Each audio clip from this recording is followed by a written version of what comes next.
Cuando por fin, en marzo de 1814, regresa Fernando VII a España, hace honor a su apodo, el Deseado. Todos desean su vuelta, aunque por diferentes motivos.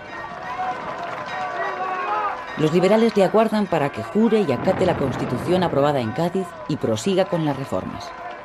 Los absolutistas, también llamados realistas porque son partidarios de fortalecer el poder real, le esperan para que dé un golpe de timón y vuelva a las instituciones tradicionales. Y finalmente, el pueblo, que ha sufrido una guerra durísima que ha dejado al país devastado y arruinado, confía ciegamente que con la vuelta del rey se consiga una paz duradera y se solucionen los graves problemas económicos.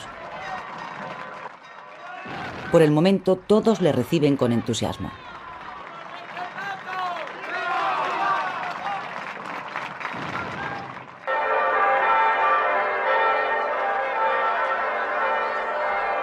Después de haber recorrido media España en olor de multitudes, el 13 de mayo de 1814, Fernando VII hace su entrada triunfal en Madrid y la hace de nuevo como rey absoluto de todos los españoles.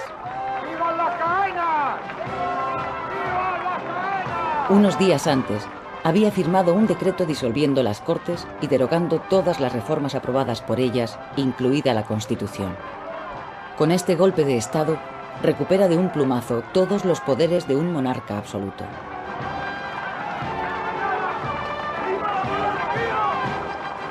Antes de tomar esa decisión y de enfrentarse a las Cortes y a la regencia que ostentaba el poder ejecutivo hasta que el monarca jurara la Constitución, Fernando VII estuvo midiendo sus fuerzas. Durante su estancia en Valencia, había recibido el respaldo casi total del ejército tradicional y el apoyo incondicional de un grupo de diputados absolutistas que representaban a un tercio de las Cortes.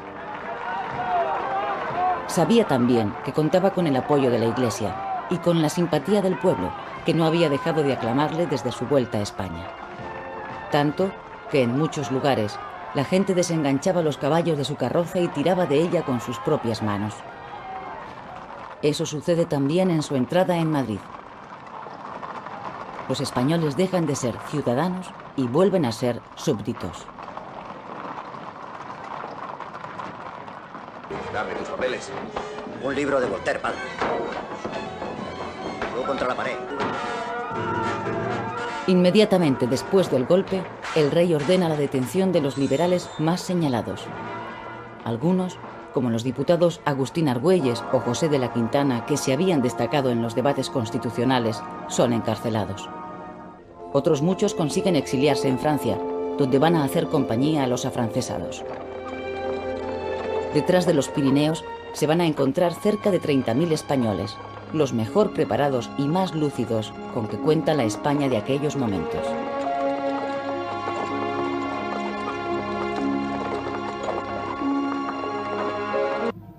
¿Qué alegáis en vuestra defensa? La vuelta a la monarquía absoluta supone también el restablecimiento de las viejas instituciones, como la Inquisición. El propio Goya es investigado por el tribunal. El pintor, sospechoso de haber simpatizado con los franceses, continúa a duras penas siendo pintor de cámara del rey.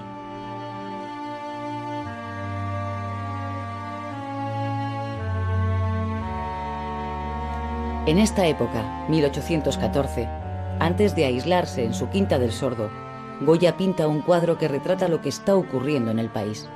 Una alegoría donde el tiempo sujeta a la verdad y quiere llevársela consigo. Es una escena que tiene como testigo a la historia.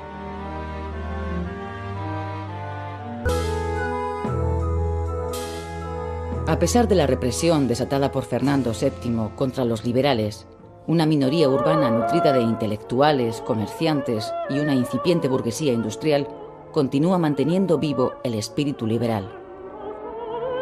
La burguesía es consciente de que el gran mercado colonial lleva ya tiempo hundiéndose.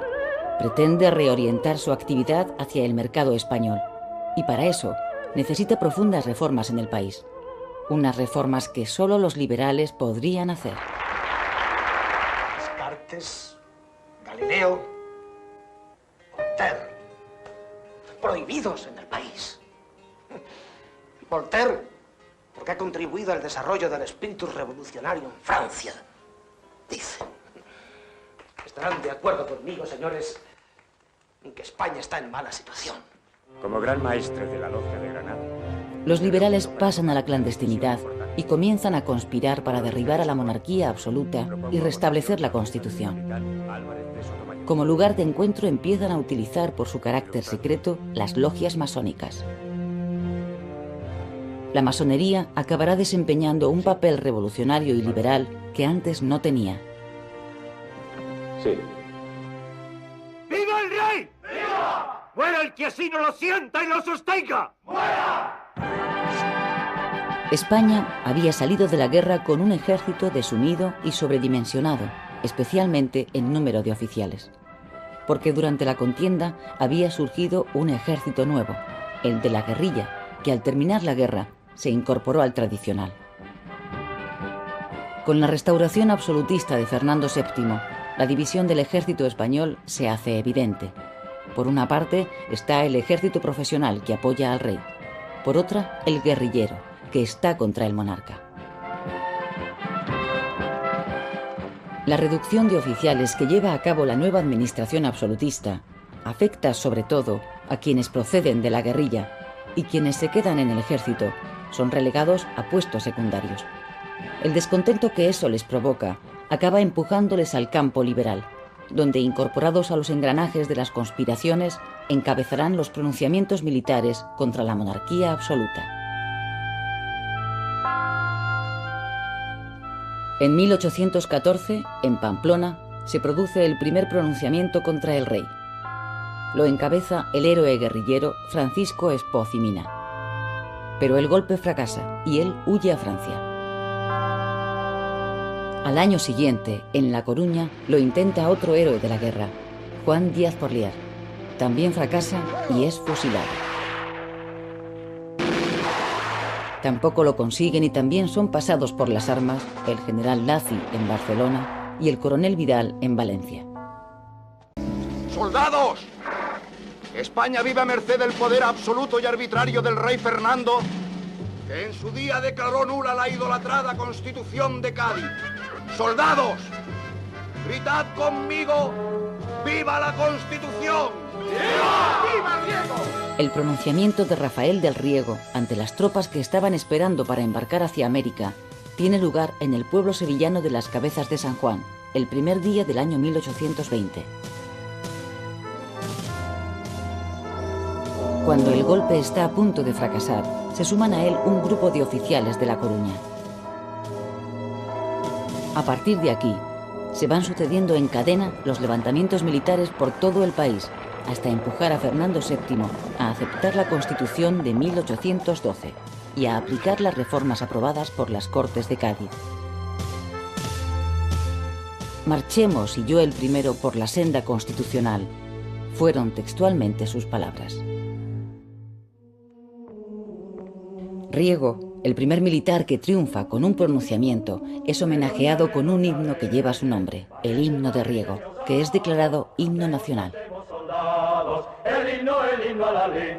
Soldados, soldados, la patria nos llama la ley. Juremos por ella vencer, a vencer o a morir.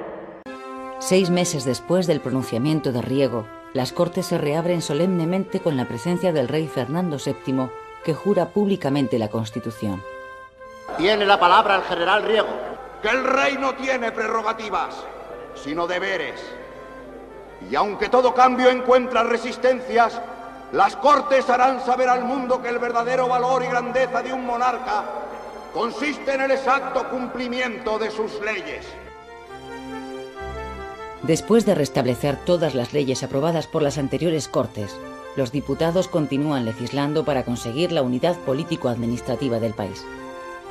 Además, se reforma la enseñanza y se crean nuevas universidades. Se amnistía a los afrancesados. Se crea la Milicia Nacional para defender el régimen liberal. Se impone la autoridad civil sobre la eclesiástica.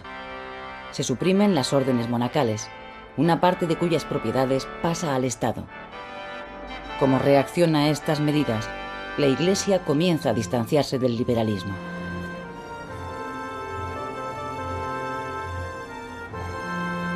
¡Silencio! ¡Silencio! La aplicación de las reformas discutidas en las Cortes provoca la escisión del bloque liberal en dos grupos, los moderados y los exaltados. Para los moderados la revolución ya se había producido y para los exaltados el proceso revolucionario solo acababa de comenzar. Yo no veo la libertad como una vacante furiosa, recorriendo las calles entre hachas y alaridos. ¡Esto es intolerable! ¡Constitución o muerte! ¡Constitución o muerte! ¡Vivan las calles! Enfrentados a los dos grupos de liberales están los realistas, también conocidos como los serviles, que defienden la autoridad absoluta del rey. ¡Esto va a acabar como el Rosario o la Aurora!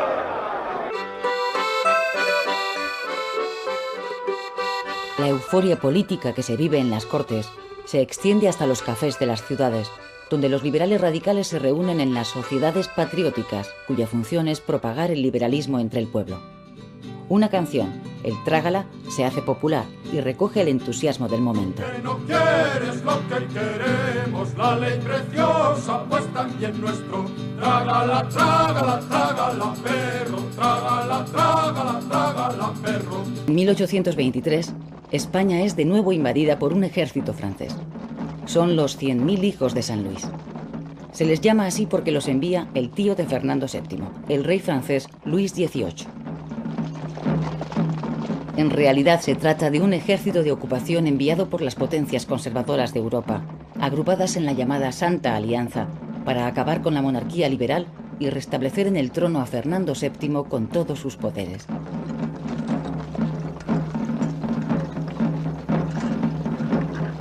Sin encontrar apenas resistencia, el ejército francés, dirigido por el duque de Angulema, consigue su objetivo: devolver el poder absoluto a Fernando VII. El gobierno liberal ha durado 3 años y en su caída apenas ha contado con el apoyo popular.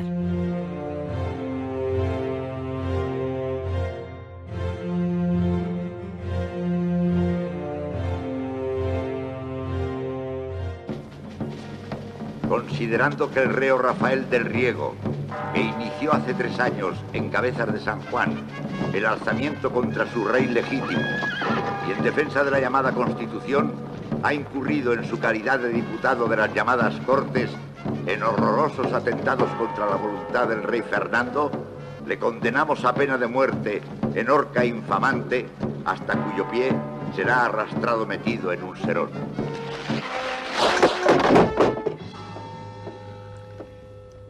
La revolución liberal es aniquilada mediante la represión. De nuevo, Fernando VII pone en marcha la persecución contra los liberales. Los más señalados, como Riego o el Empecinado, son ajusticiados. ¡Empecinado! Aprovecha los momentos que te quedan para salvar tu alma. ¡Muera la Constitución! Antes está detenido. Quíteme las manos encima. ¡Siga! Para llevar a cabo la represión de una forma sistemática y organizada, se crea la policía, que nace para sustituir a la Inquisición en su labor depuradora.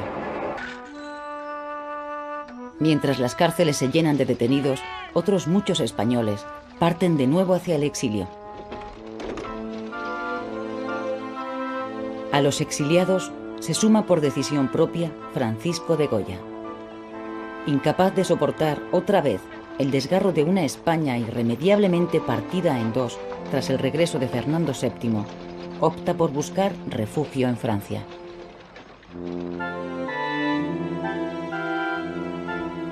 En las paredes de la que había sido su casa, queda como un presagio su visión del trágico destino de España.